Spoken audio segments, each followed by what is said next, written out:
Hi friends, கண்மணி அன்புடன் சீரியலில் கண்மணியும் அன்பும் ஒன்று சேர்ந்தா நல்லாயிருக்குன்னு சொல்லிட்டு யாரெல்லாம் நினைக்கிறீங்களோ ஒரு லைக் போட்டுருங்க. இங்கே சிவகாமி பார்த்தீங்கன்னா காவேரி கால் பண்ணி எனக்கு ஒரு ஐடியா இருக்குது, அன்புவையும் கண்மணியும் ஒன்று சேர்த்து வைக்க அப்படின்ற மாதிரி சொல்கிறாங்க. என்ன ஐடியா சிவகாமி அப்படின்ற மாதிரி கேட்குறாங்க. கண்மணிக்கு இருக்கிற ஈகோவும் அன்புக்கு இருக்கிற ஈகோவும் எப்படியாச்சும் போக வைக்கணும் அப்படின்ற மாதிரி சொல்கிறாங்க. அதுக்கு என்ன பிளான்னு பார்த்தீங்கன்னா, கண்மணிக்கு அடிபட்டு இருக்கிற மாதிரி ஒரு ஆளை செட் பண்ணி அன்புக்கு சொல்ல வைக்கிறாங்க. அன்புக்கு அடிபட்டு இருக்கிற மாதிரி ஒரு ஆளை செட் பண்ணி கண்மணி கிட்ட சொல்ல வைக்கிறாங்க. அன்பும் பார்த்தீங்கன்னா உண்மையாகவே கண்மணிக்கு அடிபட்டுருச்சா அப்படின்னு சொல்லிட்டு அவங்களும் போய் பார்க்குறாங்க.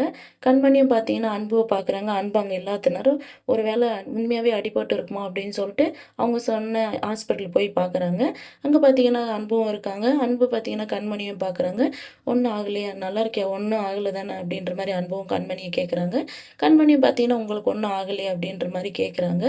இல்லையே, யாராச்சும் தப்பாக நம்மளுக்கு கால் பண்ணி சொல்லியிருப்பாங்களோ அப்படின்ற மாதிரி யோசிக்கிறாங்க. அங்கே பார்த்தீங்கன்னா சிவகாமி நிற்கிறாங்க. நான் பிளான் பண்ண மாதிரி நீங்கள் 2 பேரும் ஈகோ விட்டு ஒன்று சேர்ந்துட்டீங்க அப்படின்ற மாதிரி சிவகாமி சொல்கிறாங்க.